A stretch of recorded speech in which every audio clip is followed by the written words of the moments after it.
and welcome. You're watching To The Point. With just 2 days left for the India-Pakistan talks, key challenges seem to be threatening whether they actually happen or not.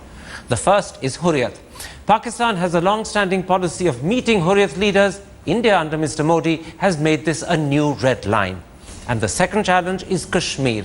Pakistan insists it will bring up the subject. India insists the talks can only be about terror. So could these issues derail the talks before they happen? But even if they don't, what outcome can we expect? And is it possible that the talks might only increase the discord rather than improve the atmosphere? That's the big discussion this evening.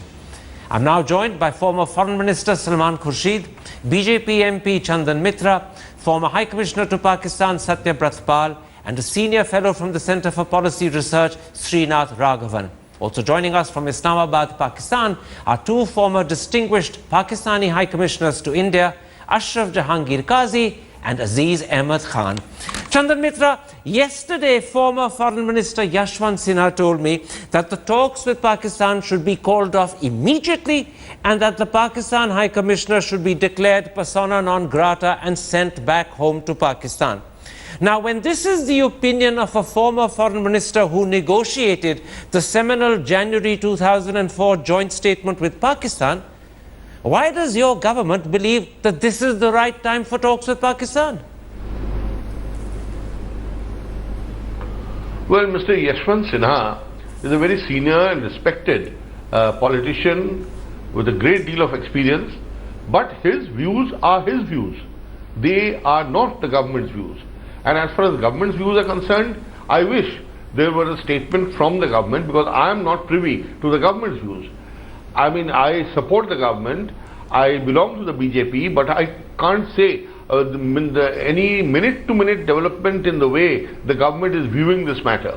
And so it's very clear that options are open, the lines are drawn, the government has taken a tough position with regard to Hurriyat and made it plain that the Pakistani effort to project the Hurriyat as a legitimate representative of the Kashmiri people has gone on far too long. This is not the reality, and the government of India will not stand for this charade.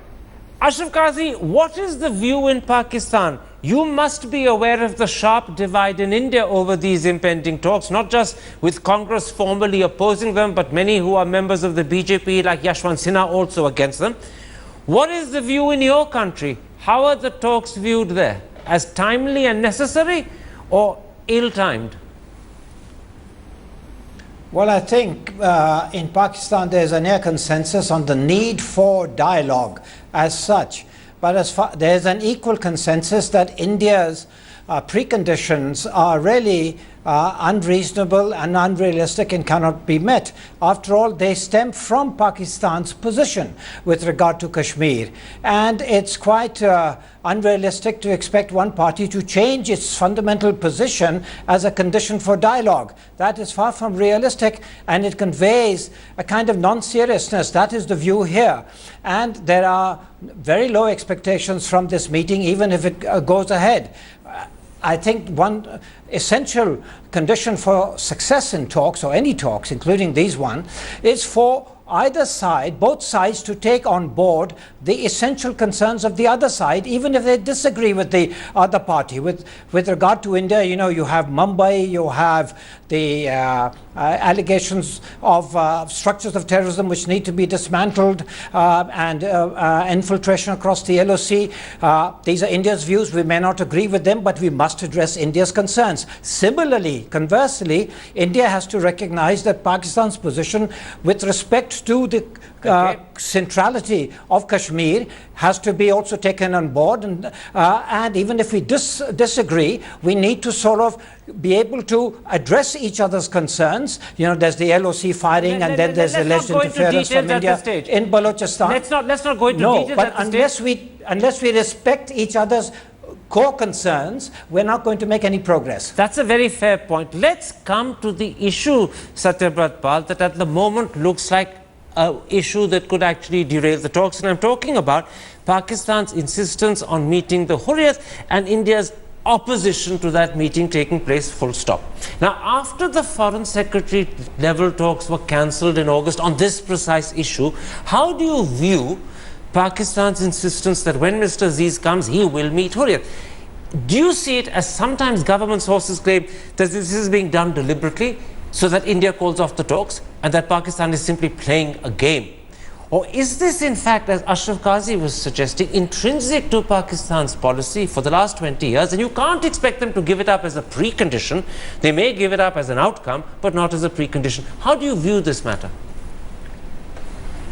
Well, I suppose it's really for your Pakistani guests to say how Pakistan views this. But certainly, if we expect Pakistan to give up a long-standing position, it will not do so under duress.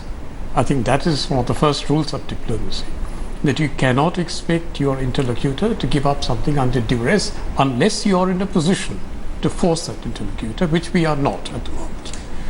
But if I could also say that on this larger issue of Kashmir, which is why Pakistan wants to meet Hurriyat, if it is India's position, as I believe it is, that the real problem now and for the last 20 years in Kashmir has been the problem of cross-border terrorism emanating, as we say, from Pakistan, then clearly this falls within the remit of the NSA talks. I'll come to that in a moment's time, but sticking to Hurriyat for a moment, are you saying that in fact the Prime Minister made a mistake in insisting that one red line that Pakistan mustn't breach is meeting Hurriyat?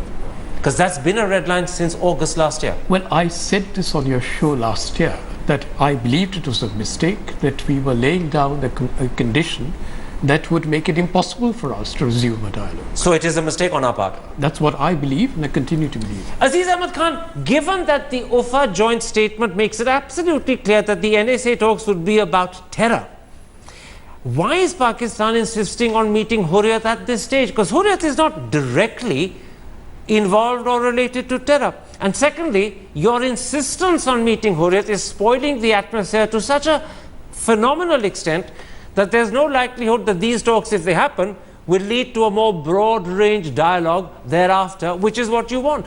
So on both counts, why is Hurriyat a sticking point at this stage when terror is the subject? Well, in Pakistan's view, terror alone is not the subject for these talks. That as we understand, this is an opportunity to have an exchange of views on all issues of concern to both sides. And whatever is of concern to Pakistan's side, Pakistan will try to present that. Can I interrupt you there, Mr. Khan? Sir, forgive me, can I interrupt you? You see, you say from Pakistan's point of view, the subject that will be discussed at the NSA talks are all issues of concern to both sides. But what UFA says, and I'm quoting UFA, is the following: a meeting in New Delhi between the two NSAs to discuss all issues connected to terrorism. Now, Hurriyat can't possibly feature as a subject connected to terrorism, so why insist on Hurriyat at this point when it's not connected? I think all subjects are interconnected with each other. When you talk about terrorism and so on, where you present it in a different way than what we understand it to be. And as far as we are concerned, it is not just simply picking out one particular subject and talking about it. We had made it clear right from the beginning that Pakistan's idea of this meeting is that it should pave the way towards an opening whereby a comprehensive dialogue process which encompasses all issues of concerns to the two sides can be started. And if we do not achieve that, it would be a great pity, because it is, apart from discussing terrorism specifically, this meeting and this visit provides an opportunity, and I hope that our National Security Advisor for National Security and Foreign Affairs, Mr. Sartaj Aziz, would be able to also meet the Foreign Minister and Indian Foreign Minister, as well as call on the Prime Minister and to discuss all other issues. The Indian Foreign Minister will be in Egypt, but he may be able to meet the Prime Minister. But let me come back to the point you were making, that you believe that this talk actually should lead to a wider ranging dialogue. It won't if you spoil the atmosphere at this stage over Hurriyat. That's why I'm saying to you, why insist on Hurriyat when you have a bigger goal in mind? Hurriyat as an insistent point actually denies you that bigger goal.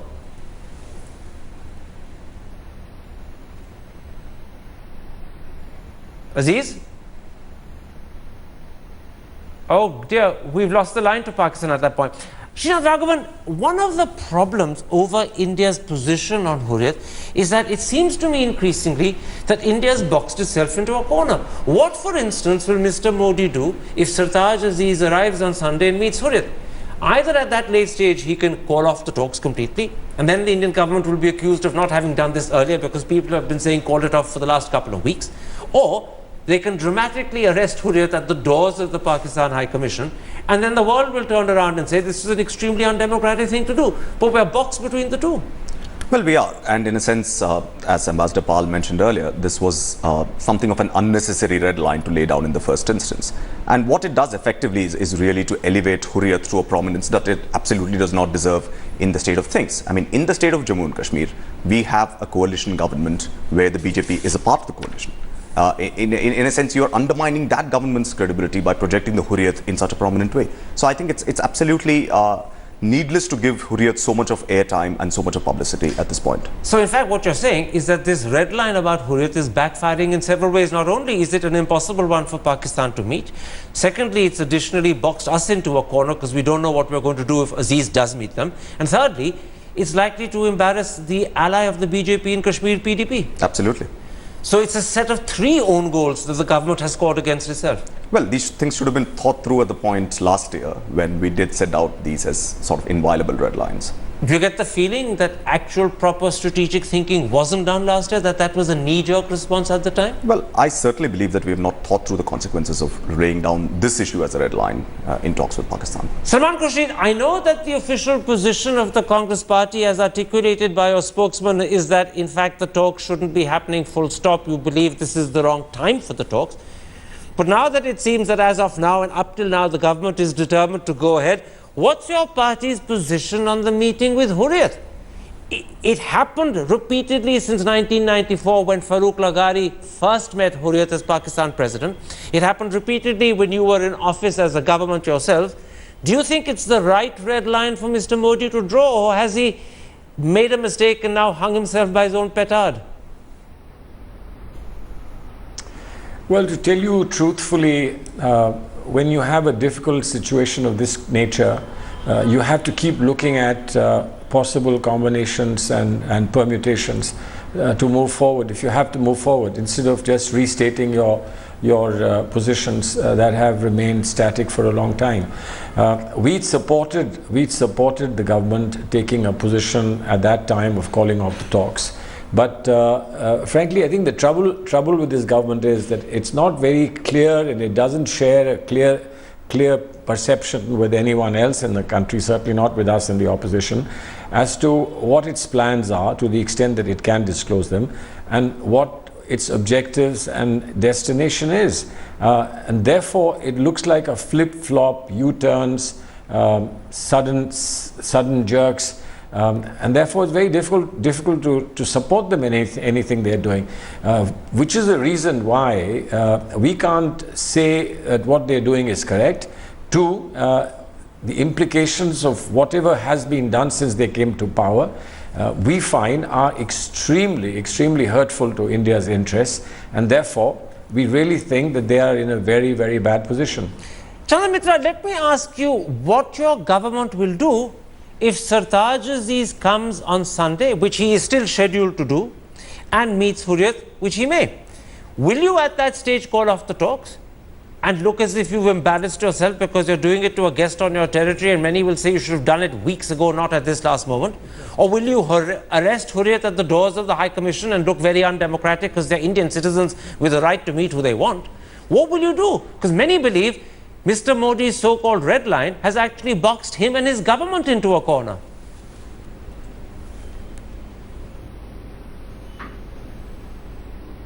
Chandan Mitra? Oh dear, we don't seem to have much luck with our guests at the moment. Let me move from Hurriyat to the other key issue that could be a problem, and that is, of course, Kashmir. Ashraf Qazi, you're back with us. The second problem, as things stand at the moment, and the Hindu paper in India pointed it out this morning, is that we don't have an agreed agenda for these talks. Both sides have rejected each other's draft proposed agenda. So now, as a Pakistani spokesman told the Hindu paper, we're going to be going into these talks, assuming they happen on Monday, without an agenda. What are the chances that the two sides will end up quarreling over what they can talk about and what they can't talk about, rather than have meaningful discussion on any subject? Ashraf Qazi? Oh, we're not having much luck here at all, I'm afraid. Can I put that to you, Shotopal? Would you take that on? What are the chances that without an agenda, both sides will end up quarreling with each other over what they can talk about, rather than begin a talk at all? Given the history of the discussions in the anti-terror mechanism, whether you had an agenda or whether you don't have an agenda on Monday, the chances are that these discussions would have been extremely contentious in the first place and completely unproductive. So, quite frankly, whether you have an agenda or not will make very little difference. This really is a chronicle of a death foretold. Let me put to you the second issue, which you raised a moment ago, but then we were talking about Hurriyat and I stopped you. Now is the right time to take it up. Pakistan insists that Kashmir has to be discussed. It is the key core issue from their point of view. India, on the other hand, is insisting that in fact we're only going to talk about terror. Now, if you look at the language of UFA, it says that they will discuss all issues to do with terror. Does that phrase, all issues to do with terror, legitimately and rightly include Kashmir? Well, as Aziz said from Islamabad, it's a matter of interpretation for Pakistan that it does. On a strict reading, it does not. But as I said a moment ago, we from India can legitimately argue that because for us the problem in Kashmir is directly linked to the presence of terrorists whom we believe have been trained, armed and infiltrated from Pakistan, that is an absolutely fit subject for the NSAs to take up. And on those grounds alone, I think this aspect has to be discussed. In fact, has to be the core issue between the NSAs. So in fact, you're saying a very interesting thing. You're saying whether Kashmir fits under the phrase all issues connected to terrorism is a Pakistani interpretation. We could argue with that interpretation, but the real point you're making is that it is in India's own interest, absolutely, if you're interested in talking about terror, that Kashmir be discussed, because the terror we are worried about is the terror taking place in Kashmir, for which Kashmir is supposed to be the raison d'etre explanation. So in our own interest, we should be saying, yes, let's talk about Kashmir. Yeah, absolutely. I mean, this aspect of Kashmir, the whole question of the larger settlement of Kashmir, that is being discussed elsewhere, has been discussed elsewhere. Let me bring you in on that key point, and I want to put it like this. At the core of the terror that India faces from Pakistan is in fact the Kashmir dispute. No one would deny that. Yep. So if Aziz, when he comes, raises it on those grounds, you want to talk about terror, I'm happy to talk about terror, but at the core of the terror you're complaining about is Kashmir. Therefore, that's a legitimate reason for doing it. It's not just all issues connected to terror, it's specifically at the heart of the terror you want to talk about. What sort of argument could Mr. Doval come up with at that point to say to Sirtaj Aziz, no, I disagree, Kashmir's got nothing to do with terror? Well, it is going to be difficult because I fully agree with what Ambassador Pal said. The idea of restarting a dialogue with Pakistan on the issue of terrorism is actually setting yourself up for failure. It would have been much better if you had sort of restarted at the level of foreign secretaries, where you have many more diplomatic issues to talk about. And much of the problem that you're seeing here is because of a lack of diplomatic preparation. The fact that the agenda has not been agreed upon, the fact that we're quibbling over whether all issues means this or that, clearly shows that we've narrowed our options to a point where this meeting is unlikely to be very productive. And that is not a good place to be in for either side. But there's a very interesting corollary that follows from what you said now and what you said earlier. When we were talking about Hurriyat, you said that clearly enough strategic thinking hadn't been done. In fact, when we drew a red line in August, we should have realized we were boxing ourselves into a corner. Now, when we are talking about A, the level at which the talks happen, NSA rather than Foreign Secretary, or B, the subject, all issues to do with terror, we should have once again thought through that all issues to do with terror will give Pakistan a perfectly legitimate reason to raise Kashmir. And we have no explanation then to say, no, no, no, you can't. Well, that is the only premise on which a joint statement could have been issued. I mean, all joint statements have enough leeway for differing interpretations, which people can live with. So now really we are paying the cost and penalty of not thinking through strategically, both with regard to Hurriyat and with regard to trying to limit it to terror, in the belief limiting it to terror leaves out Kashmir. There's been a major failure on our part in India of correct strategic thinking. Well, what I'd say is that, you know, assuming that everything can be left at the level of the prime ministers to be decided at a summit meeting without enough background preparatory work being done is always going to be a problem. And this is a classic case of where, you know, it's a top-down process. The institutions do not seem to be sufficiently plugged in. We've not worked through the kinds of issues which we should have prior to this meeting coming on, and that's what we are really paying for. If the fact that we don't have a agreed agenda suggests, as Ambassador Pal said, that nothing much is likely to come out of a meeting like this. All right. Ashraf Qazi, let's first talk about Hurriyat. Is there any possibility that in the wider interest of ensuring these talks happen and that they lead, as you want in Pakistan, to a bigger, broader dialogue, that your government may agree not to meet up with Hurriyat? I really doubt that, because it will be seen in Pakistan as a deviation from a norm established right from the beginning of our relations with India. And as you know, even the UFA talks have been very controversial in Pakistan, and this will be seen as adding to that confusion. And I think the Prime Minister would get into hot water if Pakistan was seen to deviate from this, and the Hurriyat itself would probably come out and condemn a decision not to meet with them. And I think Pakistan's position is well based, because precedent is there.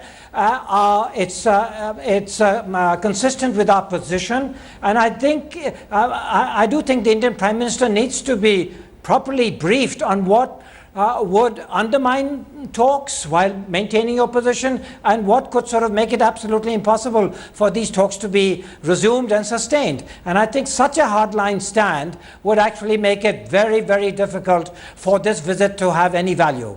Aziz Ahmed Khan, what about that second sticking point, Kashmir? What would your... Well, first of all, Go ahead. The first sticking point, I mean, both countries have tremendous tradition of hospitality. And I think in keeping that in view, and in order to make talks successful, I think these issues should not be made into issues. The two sides should discuss all issues of concern, and within that discussion, see if a framework can be agreed for a consistent dialogue process in the future, because these are complicated issues and they are going to take a long time resolving. This meeting, in my view, this visit, in my view, is exploratory in nature, where both sides can once again work out a program whereby a comprehensive dialogue process can be started. Let me put to you, Aziz Ahmed Khan, just a moment, I'll come back to you, just a moment. Aziz Ahmed Khan, let me put to you what Indian government sources are saying to all the channels if Pakistan were to raise Kashmir at the talks. They're saying that India will simply refuse to hold the discussion. They'll say that India is simply going to talk about terror and nothing else. What will be the response of Mr. Sartaj Aziz if he raises Kashmir and finds that Mr. Doval refuses to discuss the subject? Pakistan can at least raise the issue. Mr. Doval may not discuss it, but I think he will be. I don't think he'll be that discourteous that he will not even listen to our point of view, listen to Pakistan's point of view. And it is important that Pakistan registers that point of view. And let's be realistic. We can't play these cherry-picking games with each other. I think it is about time that we started a proper dialogue process. Otherwise, these attempts will be meaningless, and there's no point in anybody talking to anybody. We have to work out. We have to work out. Finish your sentence. A plan. Salman Khurshid, we have to work out a plan of action. Salman Khurshid, let me put this to you. Clearly, you're hearing from both Ashraf Qazi and Aziz Ahmed Khan that Hurriyat for them is a breaking point. If you do not permit Sartaj Aziz to meet Hurriyat, he will not come, the talks will not happen. Now, what do you think should be the government stand? Should we lose the talks on that one issue? Or should we say, no, the talks are more important, meet Hurriyat? Because, by the way, I'll tell you why I asked. Because Mr. Modi's response will be determined to some extent by the flack he faces from your party if he were to dilute his position on Hurriyat. That's why your answer is critical. Well, I don't think he can expect not to face flack if he gets things wrong. I think the fundamental mistake he has made, which is something that we never did, was to ignore other people in the political echelons, not having talked to them, not having discussed with opposition leaders, certainly not with the Congress party. He's out there on his own. Now, if he finds that he's got something wrong, he shouldn't expect that we will then pull our punches. Frankly, he's not talked, and we think that his strategy has been very flawed right from the beginning. It's only about scoring points, quick points, and that's not the way such serious matters are dealt with. Chandan Mitra, you're back with us. Let me put this to you. These are talks that Mr. Modi has invested an enormous amount of his personal prestige in. He has up till now made it quite clear through sources that the government is going to go ahead regardless of Udhampur, Gurdaspur, regardless of the ceasefire violations. In fact, initially, your government even said regardless of the fact that the Pakistanis wanted to meet Hurriyat. Now, today, the government is making Hurriyat a sticking point with the spokesman saying that Pakistan has been told, don't talk to Hurriyat. Is there no leeway here? Are you prepared at this last moment to lose the talks over Pakistan's insistence? Karan, I am amazed and I must say a bit pained that you seem to be putting all the blame at the door of Prime Minister Narendra Modi, who in good faith had discussions in UFA, and a statement was issued which you just read out, the relevant part, that a discussion will take place on the issue of terror. Now you see, the Pakistani deceitfulness, duplicitousness knows no bounds, as we have seen it again and again. But Mr. Modi, in good faith, trying to keep the baggage of the past away, tried once again to kind of engage in serious, meaningful dialogue. But no, Pakistan will bring up Hurriyat, knowing how much India has a problem with them. They are illegitimate people, they don't represent anyone except themselves, and therefore, if the Pakistanis are so keen to talk to Kashmiris, they should talk to the elected government of Jammu and Kashmir. And second, then they brought in Kashmir and said, we'll talk Kashmir. So Pakistanis have gone out of the way to scuttle the talks. And if they are so determined, if one of the two parties is determined to scuttle the talks, knowing the other's sensitivities, I'm afraid nobody can, not even God can help them. Let me put to you in studio here in Delhi what seems to be emerging as an unavoidable conclusion from the discussion we're having. You heard Ashraf Qazi and Aziz Ahmed Khan say that in fact talking to Hurriyat is essential. There's no way they're going to give it up, and if that is a sticking point, the talks are going nowhere. The same exists about bringing up Kashmir. You've heard Chandan take a pretty intransigent line from the government's point of view, and he's probably entirely within his right to do so because he believes that's his government's position. And Salman is making it clear that Congress is going to hold Mr. Modi responsible. He's not going to get an easy ride from them. Do you get the feeling that if these talks happen, and I suppose there's a huge if there, they're going to add to the discord, they're going to add to the areas of disagreement, they're not going to be productive in any sense at all? Well, if at all that turns out to be the final outcome, that would have been because we have once again fallen into the trap of attaching too much symbolic importance to diplomacy with Pakistan. I think the challenge for India and Pakistan really is to reduce the symbolic importance of diplomacy, allow it to be conducted as normal business, allow the diplomats and professionals on both sides to come up with things that can tangibly be tackled within the remit of any kind of exchange, and let's get on with it. Instead of doing that time and again, we are giving so much importance to just the fact of talking to Pakistan that the content of it is slipping out of sight. Once again, what you're suggesting is that enough strategic thinking wasn't done when you decided to hold high-level meetings at the NSA level. Well, and to be frank, this has been a problem that has plagued both countries for about 15 years now, so it's not something new as far as we are concerned. There is another view put by Pranab Dal Samanta in the Economic Times today, and he says that in fact what you're witnessing is a new Narendra Modi strategy in handling Pakistan. He sums it up as talk to Nawaz Sharif, respond toughly to General Raheel Sharif. Do you think that's a proper interpretation of what we're seeing play out at the moment? I very much doubt it. I see absolutely no signs of any consistency in thinking. It seems to be playing it by the ear, and what is being played is pretty discordant. And therefore pretty unproductive.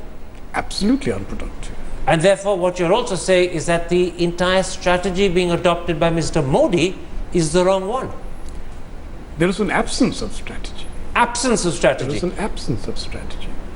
Let me bring in the two Pakistani guests at this point. Ashraf Qazi, there is a view in India put forward today by Pranab Das Samanta in the Economic Times, and he's spoken at great length to unidentified government sources who have helped him conclude that there is a new Indian strategy vis-a-vis Pakistan which is now at play. Basically, it is keep the door open to talk to Nawaz Sharif all the time, but at the same time show a tough response to General Raheel Sharif when you have firing on the LOC, when you have acts of terror like Gurdaspur and Udhampur. Do you in Pakistan understand and appreciate this, and how do you respond to this two-plank strategy? Oh, we've lost the line to Pakistan at that critical point. Salman Khurshid, let me bring you in on that particular issue.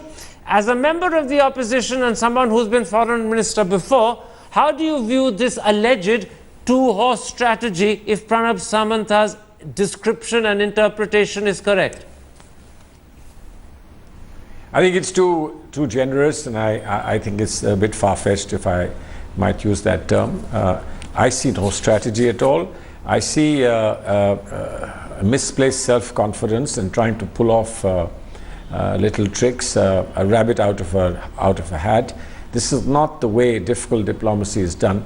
We are dealing with an extremely complicated and difficult neighbor, and I think we have a litany of betrayal cases behind us, and I would imagine that anyone wanting to go forward should have done a lot more homework than this government seems to have done. Chandran Mitra, one of the conclusions that is pretty certain, if you listen to my two guests in studio who are here with me, Srinath Raghavan and Satyabrat Pal, is that the Indian government is staring at the face of what looks like a very unproductive set of talks if they happen, and a huge embarrassment if for some reason the talks don't take place at all.